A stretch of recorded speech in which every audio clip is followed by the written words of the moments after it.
go ahead and get started. I'm Shay Heron with the Highland Group in Arizona. I run about a 400 transaction a year team here in Prescott, Arizona. And I'm really excited to be here today with Andrea. She is Andrea Ferry Daniels is her name, and she is the CEO of Rookie to Rainmaker and a certified guide for exactly what to say.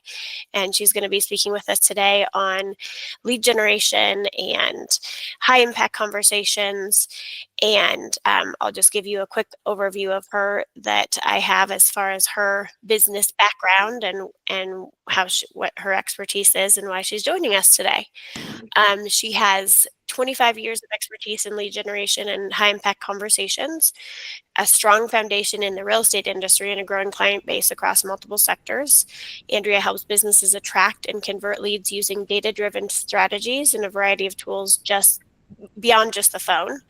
She's a passionate and innovative leader and recognized as a top speaker and consultant in her field.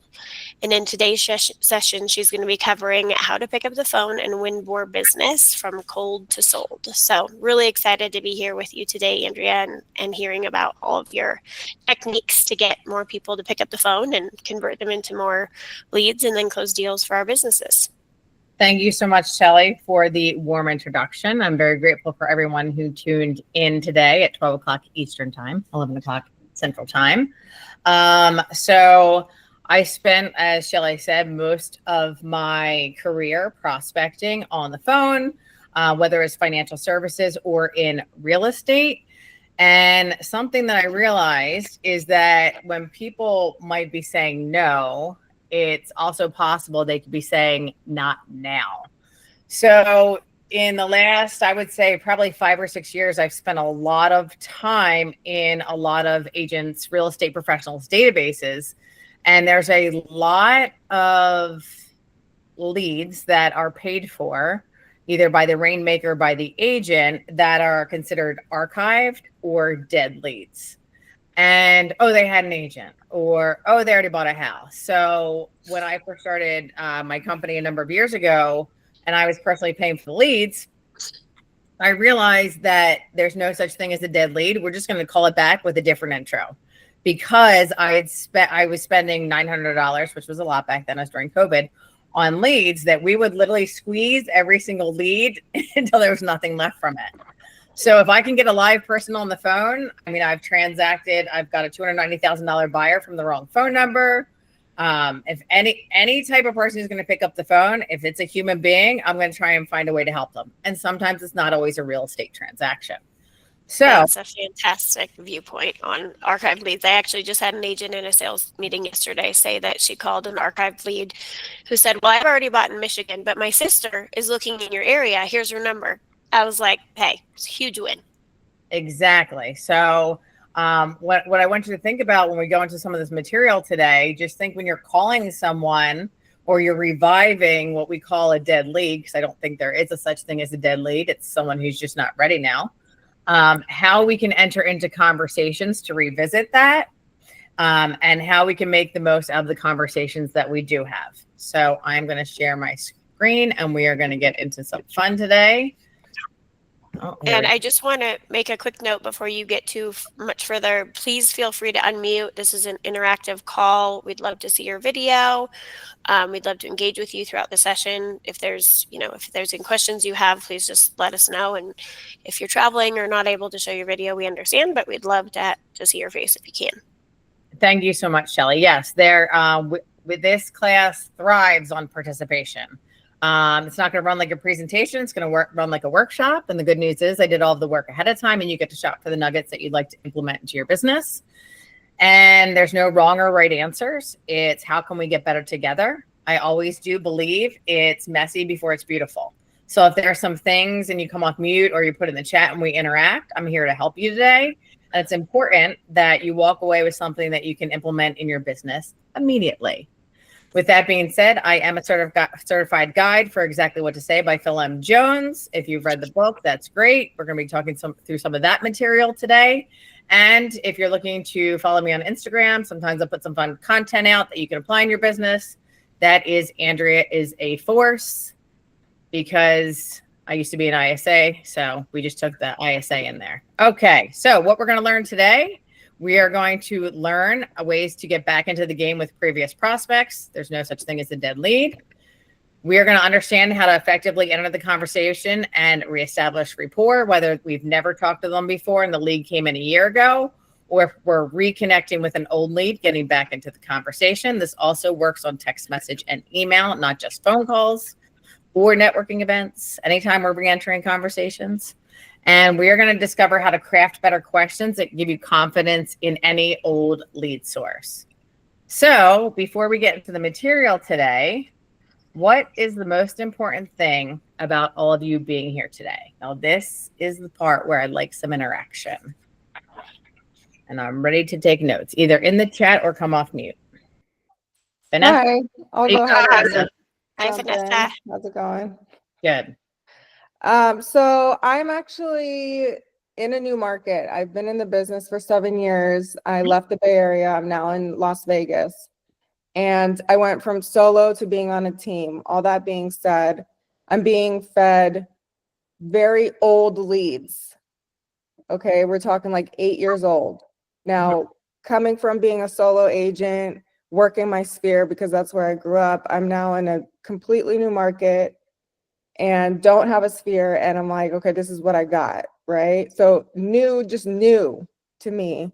And especially working old leads, which is why I'm here, because I would like to know how to re-engage people who have been looking ages and ages and ages ago.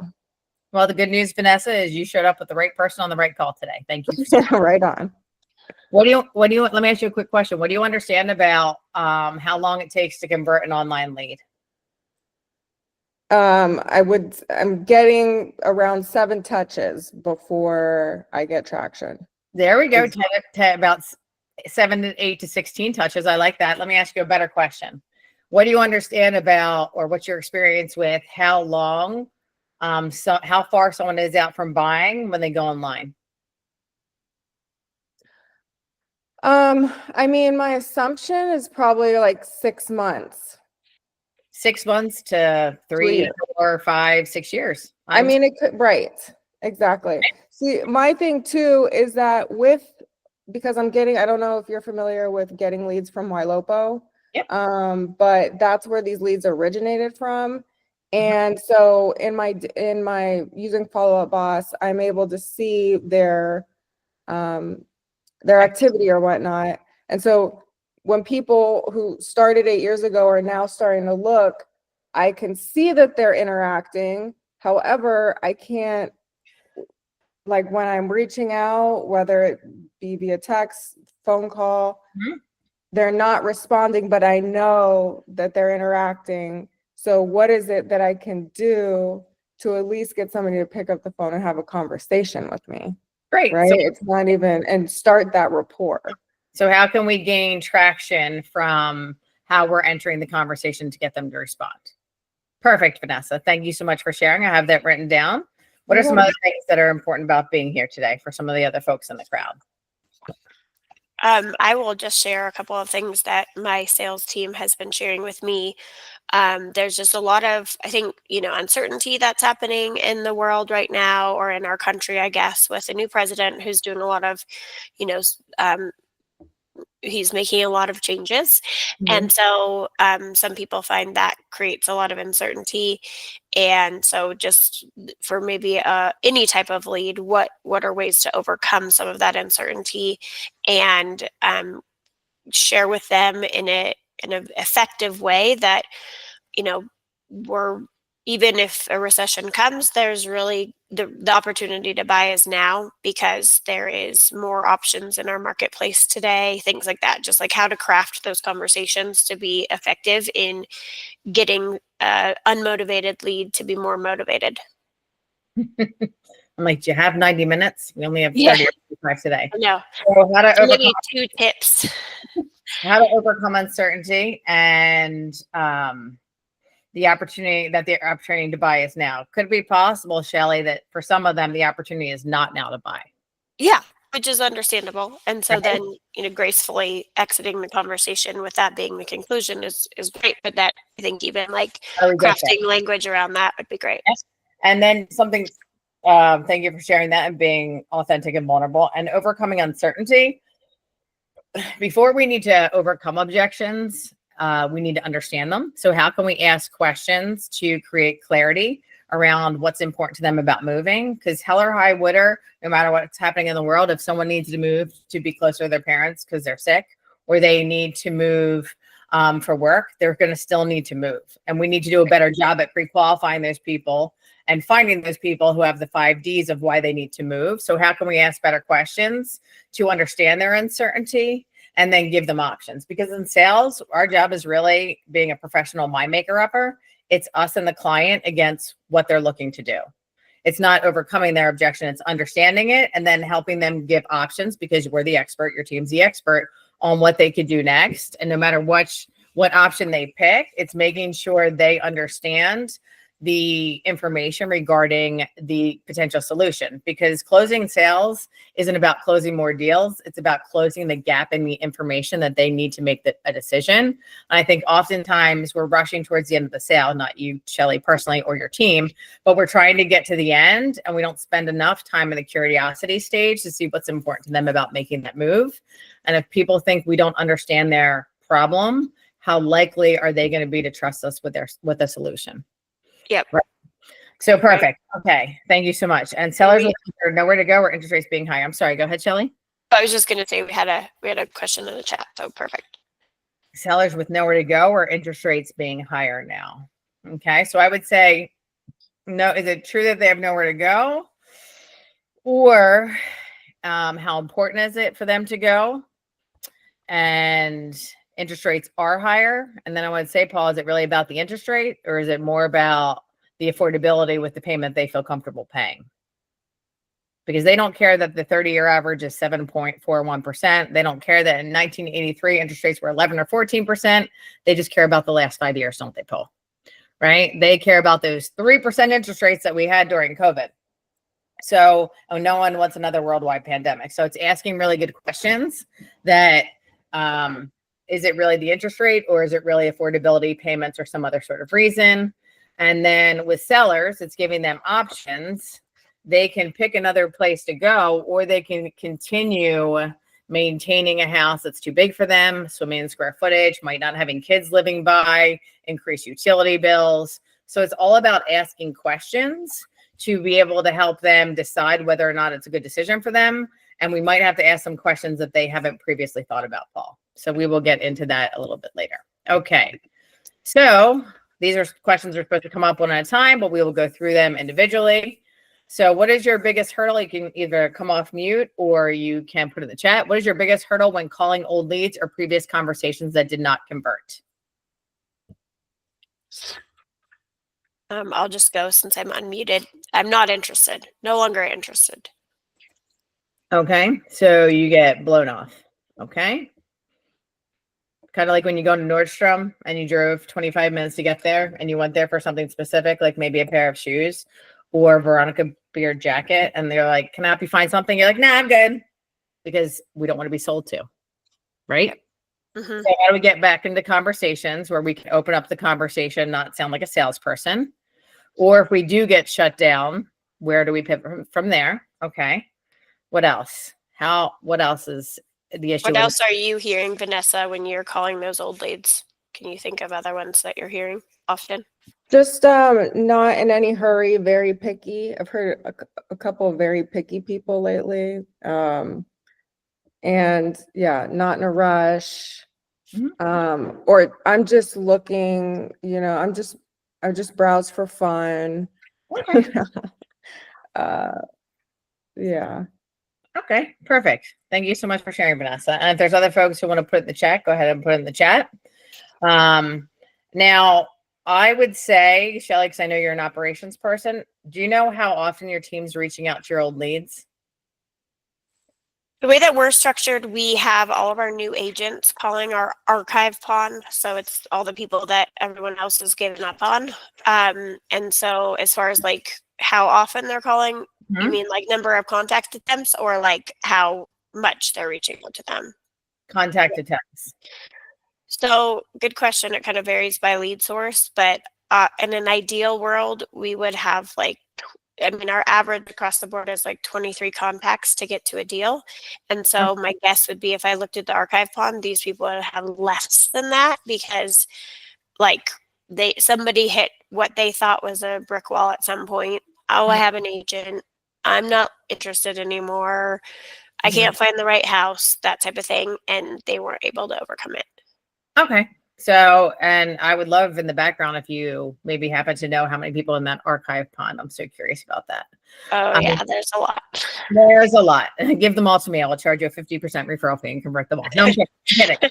I Okay. mean, Because everyone's like people are like, well, I'm new. I only have the pond. I was like, that's great. Those are old leads. What you're going to do is you're going to find the top salespeople who probably had really good conversations, took good notes, and you're going to start by calling them because they're just not ready yet. That's why they're in the pond. wow, Okay. that's a great strategy. I love it. Yes. So Ashlyn, no real estate plans at all. Pick up, hang up. Don't know who you are. So Ashlyn, I would be curious to know what lead source that is. Are we just calling the phone book, or these are old online leads? We're sucker prospecting, expires for sale by owners. So some extra context. These are your sphere. That would be helpful to help answer that question. Old pond leads. Okay. So we can go through what an old pond lead would be. So the opening question, which we're going to go over today, Ashlyn, would depend on what that lead source is, depends on what I would say.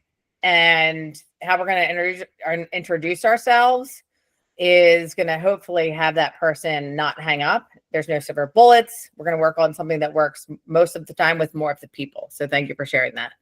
And then Ashlyn, if you could put in the chat what lead source the old pond leads are. And then my third question is here, how are you currently entering into your conversations with previous prospects? So Vanessa, if you're open-minded to it and you're feeling vulnerable in this moment in your new hometown of Las Vegas, what would you say is your opening for an old lead from 8 years ago? If I get somebody on the phone, I usually just introduce myself. Hi, my name is Vanessa. I work with KW VIP. I was just giving you a quick call. I noticed that you had been browsing some homes on my website lately, and I just wanted to check in and see how your home search is coming along. Okay. Check in and see how your home search is going. Okay. Okay. And who else? Shelly, do you listen to calls?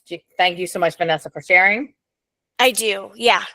Do you know the opening of most of your? Yeah. Hi, this is X from the Highland Group. I'm calling to check in about your real estate search in Prescott. How are things coming along? Are you still looking to buy a home in the Prescott area? Okay. Do you ask 2 questions or 1 question? I would say a lot of them would probably go with the latter. Are you still looking to buy a home in the Prescott area? Okay. And what do they get usually? No, we're not interested. And is this an old lead or a new lead? This would be probably, these are the old leads. I was kind of still in the archive pond thought process. Okay. Interesting. Okay. We're almost there with that one. That's a good framework there. Do you say the Heron Group? The Highland Group is the name of our team. The Highland Group. Or EXP Realty would be Okay. like, especially calling old leads. We try to use more of like the EXP Realty framework, just in the sense that like they haven't been marketed to by us for a while. The Highland Group would be more likely to be used with newer leads because we've already like sent them an intro video and an email that says like, you know, they've been searching on our site more frequently or more recently. So we use that branding as like hopefully an opener. Yep. There we go. Good. Would anyone else like to share before we go to our next slide? All right. So Ashley, hopefully you're going to giggle with this one. So I'm hoping you're going to giggle with this one. So when we call people, there are some words that we are going to avoid. We are going to avoid follow-up. We are going to avoid check-in, and we are going to avoid touch base. The reason we're going to avoid those words is because those words are about us. And when we are in sales conversations, we need to make the conversation about the other person. So if you look at Phil Jones's 4 cornerstones of conversational excellence, he says the worst time to think about what you're going to say is in the moment that you're going to say it. The good news is that we're all here and we're working on what we're going to say. Number 2, curiosity is a fuel for all great conversations. So we're going to go inch wide, mile deep and ask some deeper questions. Number 3, which is the point I was getting to, is people do things for their reasons, not yours. So when we say to other people, I was just following up, I was just checking in, I was just touching base, it makes the conversation about us. So when we enter into a conversation, we want to make sure that we are making the conversation about them. And then the 4th cornerstone is the person who asks the questions controls the conversation. Now, prior to doing some work with Phil, I will tell you, I used to ask big, hairy, open-ended questions at the beginning of every single conversation. And then I used to say, how are you? Please don't say that either. You might get a lot of different answers. If you are calling someone out of the blue and they are not expecting your phone call, we need to make sure we are clear, we are concise, and we are simple, because we have about 30 seconds to catch their attention in the middle of whatever they were doing, to interrupt them, to remind them of the thing that was once most important to them, which was, i.e., buying or selling a home.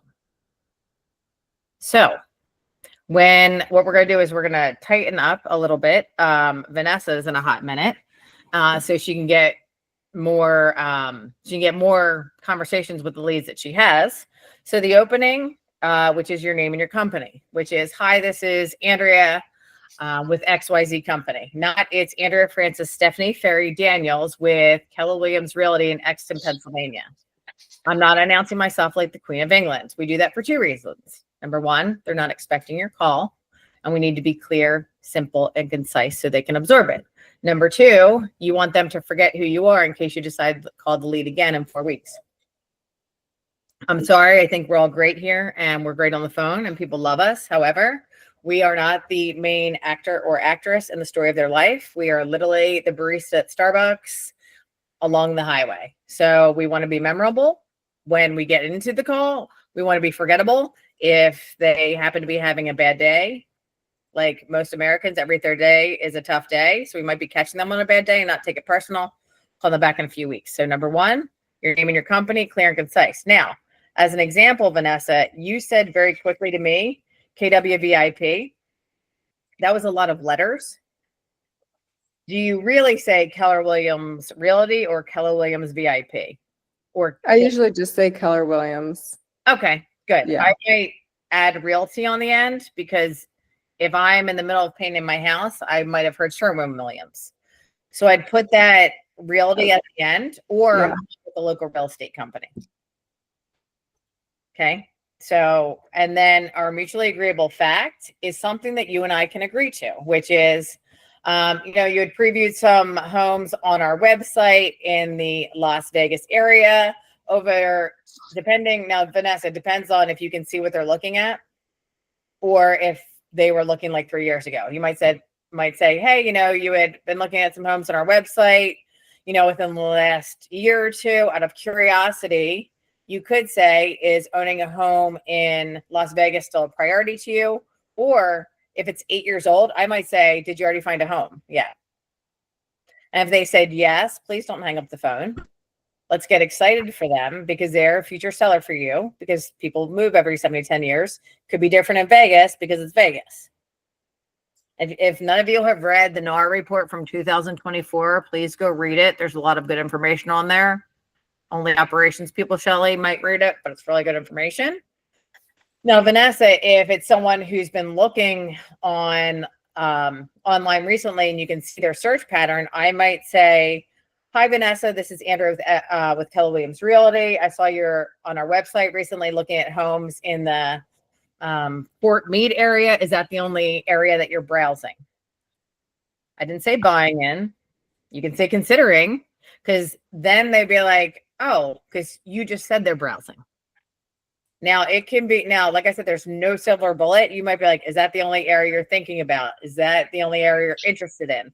Is that the only area that you're considering? Is that the only area you're browsing? You can use any 4 different versions of those. I like to test material. i.e. auto plans. Let's see what people respond to. You can also use that in a text message. Because what we're going to do, Vanessa, is we are going to subtract check-in. We're going to say our name, mutually agreeable fact, which is you're looking at some homes on our website, and then an easy to answer question. Because what happens is if we ask them a really big question and they're not expecting our phone call, it's not easy for them to answer the question. From a show of hands here, who got a really big email or text message and they're like, I'll respond to it later? All of us. Let's make it easy for people to answer us. And Phil's book, while he says it's, 34 magic phrases, it's really 34. It's really not magic words, but a number of principles for persuasion and influence, disguised or camouflaged as magic words. Because if he taught you 30 plus principles of persuasion and influence, you'd ask him for examples. So he taught the material through the examples. So the words aren't magic per se. It is how the words speak to the subconscious mind. And when we ask them an easy to answer question, which they can give you yes or no, or I already bought a house, or I'm no longer looking, whatever they say next, we have permission to get the conversation. Oftentimes we try and fast forward that conversation into something a little more advanced. But we need to start by getting into the conversations, whether it's text, email, phone call, with an easy to answer question. So I'm going to pause here and see if anyone has any questions so far, because I know I just dropped a lot of information.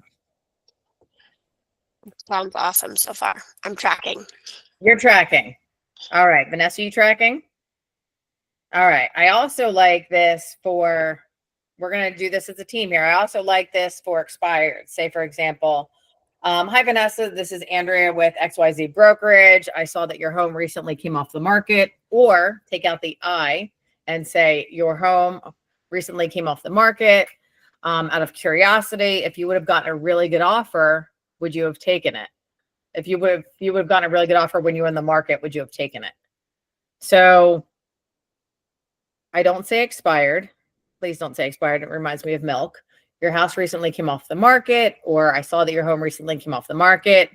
And then an easy to answer question. Out of curiosity, if you were to have received a really good offer when you were on the market, would you have taken it? That is a yes or no question. So Shelly, you have a pensive look on your face. No, I'm concentrating. Versus, when are you ready to hire the right agent for the job of selling your home? Who's that about? That's about me. Yeah. We need to make their question about them. That's a distinctive change that I really like. It's how do you make the intro or the conversation about them? Yeah. Nothing to do with us. Yes, thank you. Paul in the chat, if you're open-minded to me being a little sassy, Paul, I'm not sure what state you're from. I'm from Philly.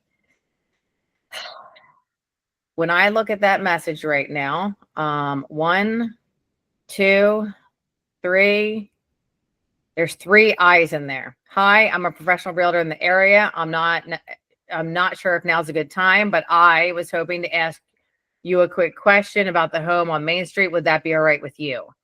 So if you're open to it, Paul, I'm going to shorten that for you. I do like where you're going. I like labeling professional realtor. In something that Phil talks about is words are either hurting or helping. So I want to make sure every word counts. I don't know if that is for sale by owner or expired. If I'm going to reframe what you have, I might say, hi, name.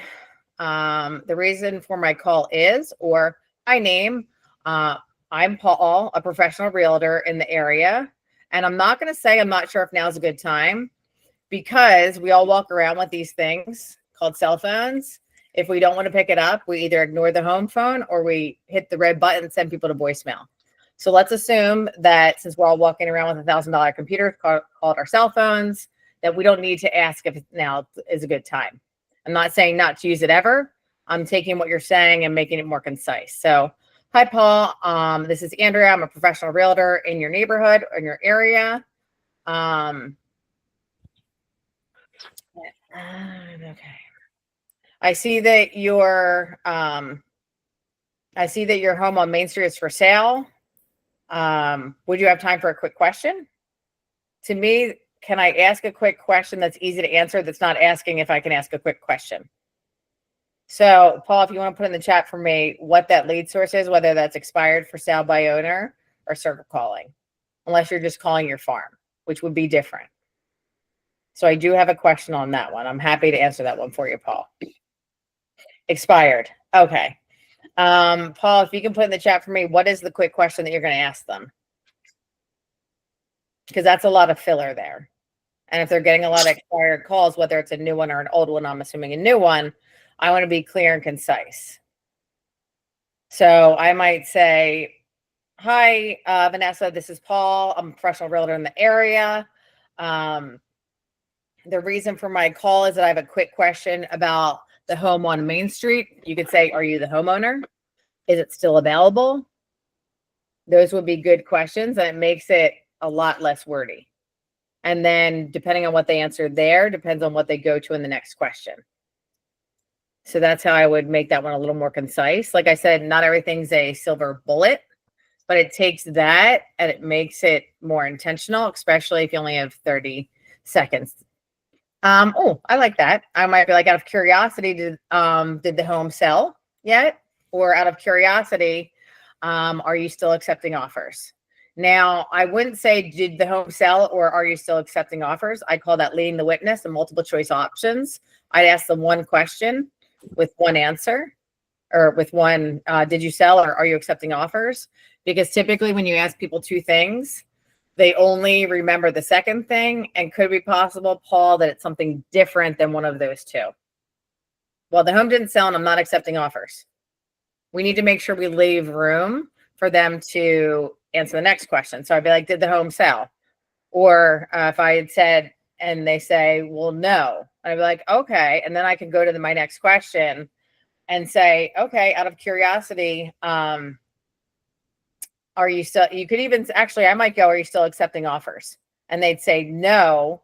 I just want to make sure, Paul, they don't say to you, do you have a buyer who would make an offer? So are you still accepting offers? They would say, no, we decided not to sell. And you'd be like, okay, you decided not to sell. Help me understand. And you go on with your next question. So I would ask them one of the two. Okay. So we went through Paul's opening fact question. That was a little messy, Paul. We can play with that if you want to reach out to me on Instagram or email or text message me offline. Is there some context that I still want to gain there? What other people can we help you with? Who else here on the call can I help you with an opening fact question with an old lead source?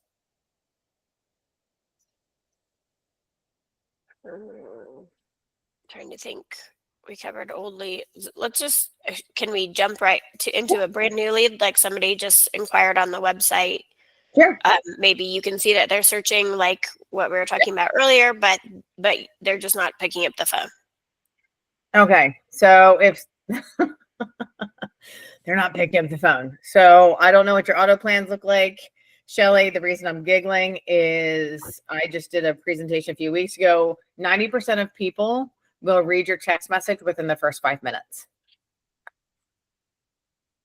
Because we're made to call people and we're salespeople, we prefer to talk to them on the phone because we know it's a much larger conversation. So could we get them to respond and warm up the conversation on text message if that's how it had to be? So if I were to call a new lead that came in and they're not picking up, I would call them once, maybe double dial, not leave a message either time, call later in the day. I'd also have a text message and an email that goes out that has an opening fact question, which might be, hey, Shelly, this is Andrea with XYZ Brokerage. Thank you for registering for our website to see homes in Philadelphia. Is that the only area that you're interested in? And I'm not going to say you're ready to buy. You pre-approved. How long have you been looking? Do you have an agent? I'm not going to do any LP mama stuff because I need to court them and slow down the conversation to speed up the outcome. I need to get that person to open up to me. I mean, for anyone who's on the call here, the last time someone showed up and tried to sell something to you, did it bring you closer or further away in the relationship? Further away, right? So when someone shows up like a stereotypical salesperson, we become pushy and not pulley. We want to be able to enter in the conversation slowly and ask questions to get them to open up. Right? I like that. Yeah.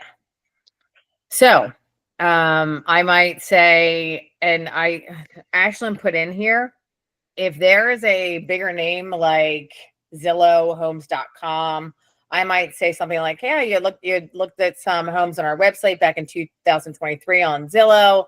Out of curiosity, did you find a home yet?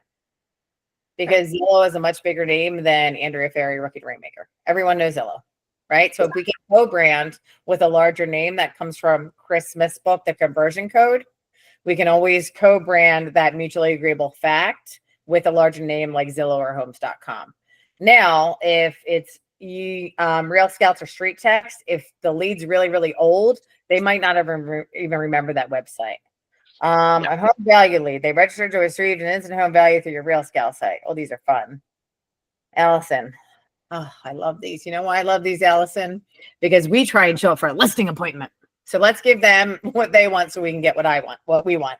So I might be, hi, this is Allison with XYZ Company. I saw you're curious about your instant home value through our website. Have you done any upgrades in the last few years that would significantly increase the value? That's a yes or no question. Now they want to know how much their house is worth. So I think they might be interested to answer that question because we said significantly increase the value. We didn't go for a listing appointment. We didn't ask them when they were selling. We didn't ask them where they're moving to. We just asked them a small piece of a micro question to help them get an accurate home value. And they might say, well, I just want to know an instant home value through, okay, yeah, I'm happy to provide that. Of course. And then you ask the question, have they done any upgrades? If they say no, I might go one way in the conversation. If they say yes, and I'd be like, great, what have you updated? And they're going to tell you what they updated.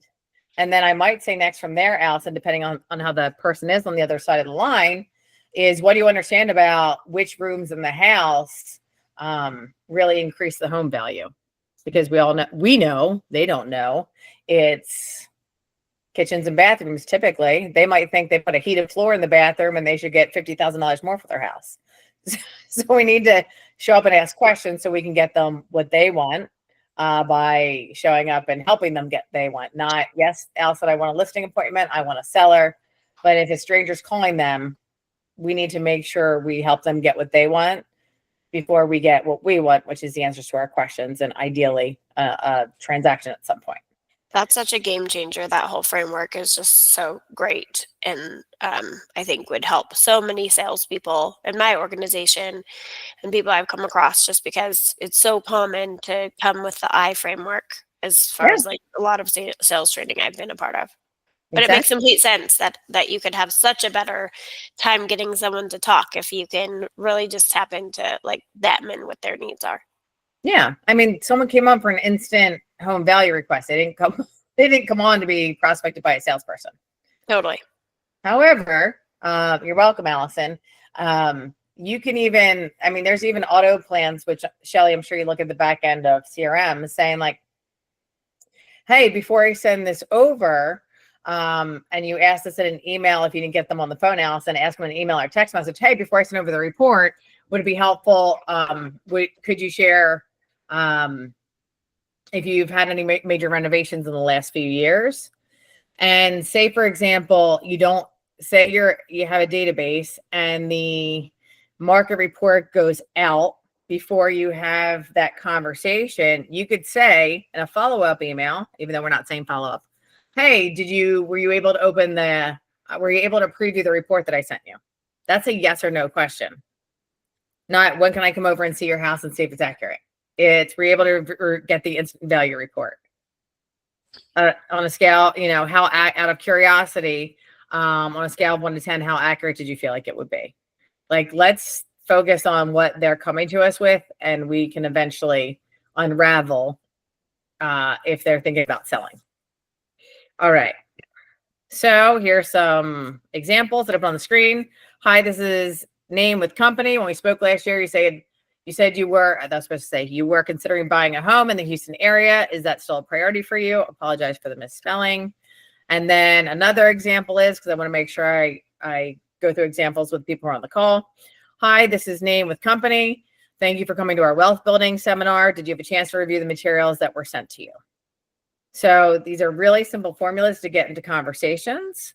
And we have to remember, before we can get into the larger conversation, it's micro little asks to lead us to the bigger conversations. And oftentimes we try and cover too much ground in one question. That's probably the biggest, I don't want to say the biggest offense that I see is we ask really big questions and don't meet prospects where they're at. People maybe transact every 7 to 10 years or more. We're in the real estate industry every day, so we need to ask small questions. And my biggest advice before I go to the next slide and we answer some questions here is anytime you want to tell someone something, especially if you know that they're wrong and you know that you're correct because you're the expert, I'm going to ask you to take your statement and make it a question. So instead of throwing up on top of people that when interest rates go down, there's more buyers in the market and house prices go up and they'd be paying about the same, I might say, what do you understand about what happens when interest rates go down? They're going to tell you whatever they tell you. They might say, oh, well, you know, more people want to buy a house. Okay, what do you understand about what happens when more people want to buy a house? Well, then there's more people out shopping. Okay, well, there's more people out shopping. What do you understand about when more people are shopping? There's more of a demand. What do you understand about what happens to house prices? Prices go up. Right? But that was 4 or 5 questions. I used one phrase, what do you understand? We can't tell them that it's silly to wait for interest rates to come down because then there's more buyers in the market, then house prices go up. They don't want to do that. Multiple offers, 2022 all over again. We need to ask them through a series of small questions. I'm happy to stay for the rest of the 15 minutes, Shelly, and answer any questions we have. That's my LinkedIn, website, Instagram, all sorts of fun stuff. I am here to answer any question that's in the chat or anything that anyone wants to come off mute and ask. So if we're reviving dead leads, I feel free to use it in text message, email, make sure the email subject line creates curiosity, or it's a phone call. If it's something that's an old lead, let's see if they're still thinking about buying and it's a buyer, for example, Vanessa. If they say we already bought, we say congratulations, continue the conversation. And to me, Vanessa, that could be your future seller. I haven't done this in a number of years, Vanessa, and this isn't any Phil Jones teaching, I might say, oh, congratulations, you already bought, have that conversation with them. I used to say, you know, now that I have you on the phone, you know, with interest rates dropping slightly, who do you know who maybe had thought about becoming a homeowner, but they're not sure right now? Like, I still try and get a lead from someone who already bought and sold on a call because I am already on the phone, right? So it's like, why not ask for a referral? But I'm not saying who do you know is looking to buy, sell, invest. I'm describing who I'm looking for. Who do you know is another phrase. Keller Williams, that's where I was a recruiter for a number of years, Vanessa. They taught us to say, who do you know is looking to buy, sell, invest? I would imagine all brokerages teach that. So instead, let's talk about who do you know who's maybe swimming in square footage, who can no longer take care of their property, who maybe is tired of the rental rates going up in Vegas and like they're not sure about first-time home ownership programs where they can afford a house. Like, describe that. Ashlyn, I used to be an inside sales agent. I also had no real estate experience. Yeah, I did. Oh, so you are good. You debt collections. Oh, yeah. I would say, Ashlyn, check with Janice and either say the Janice Sam's team or Crowley Realtors. I'd shorten that because that's a lot. I might say, hi, this is Ashlyn with Crowley Realtors or the Sam's team, a local real estate team. So I'd definitely talk to Janice Sam's because he or she might get mad if I'm giving you advice, but I would do one or the other to make it more concise. So I would do Ashlyn with the Sam's team, local real estate company. This is Ashlyn with the Janice Sam's team. and then go on with your mutually agreeable fact. Or this is Ashlyn with Cry Leak Realtors, and then go on with your mutual fact. And I get that most people want their team name stated. Remember, these people aren't expecting you, and we have about 15 to 20 seconds for them to absorb everything we're saying. All righty. What questions do you have for me? I just thought of one. I spaced it. Just give me 1 second. Just gonna ask you about. Oh, do you have a great opener? Well, you made me think of this when you were asking for referrals, but like calling past clients. So we have like a huge past client database, and we've just recently started working with someone who's calling those past clients on a regular basis. The agents are asked to, but like our team lead, for instance, he has hundreds and hundreds of them, and he just is having trouble getting to all of them. So, what's your best framework for a past client? I'm going to spitball some ideas. Are you ready? Yeah. I'm not tied to any of them. These are your choice to take back to your team. So it also depends if the agent knows them. So I'd like to actually get into a conversation about the client and the house and how they're doing. Okay. I'm not going to start the conversation asking for a referral. At the end of the conversation, I might say, could you do me a quick favor? They would have to say yes. Yes. Or I can say, one more thing, Shelley. Okay. And I'm going to say, who do you know? You could do it a few ways. And I got a seller from this particular script before I knew Phil. I might say, hey, listen, Shelley has some new listings in the Sicklerville area. Say that's where you live. Uh-huh. Who do you know who has been searching for a house for a little bit, but really hasn't found the right neighborhood? Awesome. Okay. So I might do it on some listings that we have. I might say we have an event coming up for first-time home buyers. Who do you know who is tired of renting, who would like to know more about some of the state programs available, are worried about their down payment, aren't sure if they can swing it with their credit score? I would start describing who that person is. Yes. And if this person was a buyer, it'd probably be a buyer. If it's a seller or someone who sold, are they still in the area? Did they downsize? So if it's a seller, I might say, who else do you know who's been thinking about downsizing for a little bit and really hasn't pulled the trigger yet because they're not quite sure where they need to go, and they're starting to think about some of the decisions they need to make. Right. Possibly thinking maybe, because when we use who do you know, we're looking for a introduction. We're not looking for a solution, Shelley. Right. We're looking for an introduction, not a solution. Also, something that I like to do, and I'm going to giggle if any of my clients are on this call, people like to give their opinion.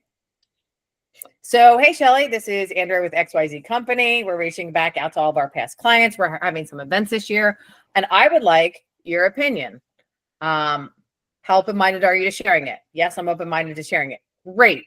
We are thinking about doing a July 4th party where everyone brings, a potluck. We're thinking about doing a wealth building seminar, people who thought about investing, but they're not sure where to start. We are thinking about doing a trunk or treat in the parking lot. And then we're thinking about doing a seller seminar, people who are 1 to 2 years out from selling, and they're not quite sure what to do on the punch list in their house and where to put their money. See, I just did 4 different events. 2 were fun, 2 were about me. You can make up whatever they are. And people are going to be like, oh, I'd want to go to this. But remember, I said, they're 1 to 2 years out, thinking about it, not sure where to invest their money, if they should really do that bathroom over. It's kind of it's a gray area. Yeah, exactly. And a great sort of way to get them talking. And when you ask them, when you describe it that way and ask those questions, they go in and they start thinking about people they know. Yeah. It's like me asking you, hey, Shelley, what agent do you know that's been in the business maybe under 3 years? They haven't quite broken through the ceiling, but they're looking to get a little more traction. And maybe their skill set is maybe a 6 or 7, but needs to be a level 10. I And you can think that would have a just list right off the top of my head. Yes, exactly. right? You got to describe exactly what you're looking for, because if you don't know who you're looking for, how are you going to find them? And the We don't conversation, work with everybody. it's too ambiguous. Yeah, it's like, well, who was it that said 2 months ago that they were looking for a house? Yeah, I agree. That's good. Right. So we want to be intentional when we're calling our database, and we want to be specific. And Vanessa, if they let you call their past clients and you're like, hey, here's some ideas, which one can I execute? Maybe they'd be open to it. I'll tell you that it's been highly successful for this person who's calling, who, she doesn't necessarily have a framework outside of what our team lead set up, which is similar to this, but I think we could make just a few tweaks to it. And she's been super successful in just getting like some great conversations had, which has turned into transactions. So I love that. Is she an inside sales agent or a new agent? she's had a little bit of experience with inside sales with our team in the past. She's actually the owner's sister, so she has another role, but she's talented on the phone, so she's back. Oh, I love that. Is she in an operations role or a sales role? Sales role. Sales role. I'm going to ask you one more question. Is most of your database METs and referrals, is that where most of you get? We do a lot of online lead gen. And so, no, our sales makeup is about 40% past clients and referrals. But about 60% of our database our sales makeup is online lead gen and other lead gen that we do. Cool. Okay. I might have an introduction for you after this call based on that. That's what I was Awesome. asking. Yes, Yeah. I'm really looking for talented ISAs. Funny that you said that. I used to recruit and train them. I still train them. I don't recruit them like I used to. I got a text message yesterday with someone who has experience in phone sales looking for a role. So Shelly, we are definitely talking after this call. Awesome. I love that. Sounds good. Awesome. Well, this has just been super, super valuable. I really appreciate your time, and the frameworks here have been incredible just in the way that you developed everything and the way that you presented it, because I think all of us got really actionable takeaways, and even people watching the recording for many years into the future will get some great stuff out of this. So thank you very much again for being with us, Andrea. Hopefully I get better in the future. Have a great day. Thank you so much. Thank you so much. You're Thank you welcome. all. Take care. Bye-bye. Bye.